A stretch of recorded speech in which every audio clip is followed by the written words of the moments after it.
Today, I want to talk about as leaders having a growth mindset and what that does for competitive advantage, both for your career and also in your organization. One of the biggest things when you have a growth mindset versus a fixed mindset, which I've had experience having both, is it's your ability to take risks, but your ability to make a decision and move forward in the face of uncertainty and change is essentially a risk. I think what we're seeing right now is so many of us as leaders are standing in the same place, knowing we need to do something different, knowing we need to take some risks and take some challenges and really face them head on, but we're fearful.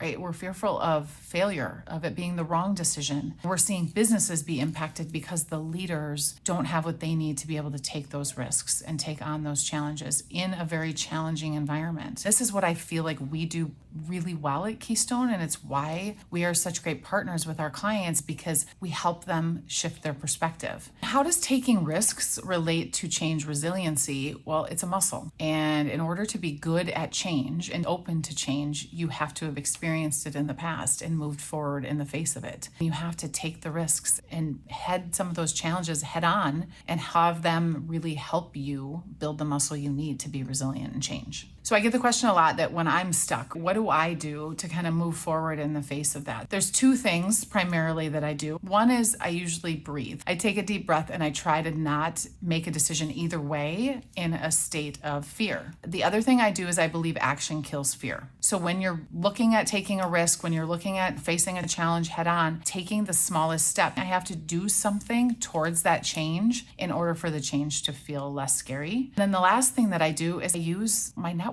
I reach out to people. I just did this at the end of last week where there was something I was really struggling with, and I reached out to someone who's a trusted confidant who I knew wouldn't judge and would just help me talk through it. I'm proud that Keystone is that to a lot of our clients. Your group of people can be that person to help you talk through it and understand what's the risk of doing it, but even more important, what's the risk if you don't? One other thing that I think is really important in this time that we're living in right now, in the business climate that we're operating in, is curiosity, being open to new ideas. As leaders, we feel the burden of having all the answers. And I think more than we do, we need to seek to understand and to listen. And instead of thinking I have the answer or need to have the answer, when I sit back and listen, it actually allows me to take in more information, shift my own perspective, and give a better answer to the team or better guidance to the person who's asking for my guidance. So I think we're at a time where instead of rushing forward, sometimes we need to take a breath and really listen to what's happening around us in order to inform some of these really big risks and big decisions that we know we need to make.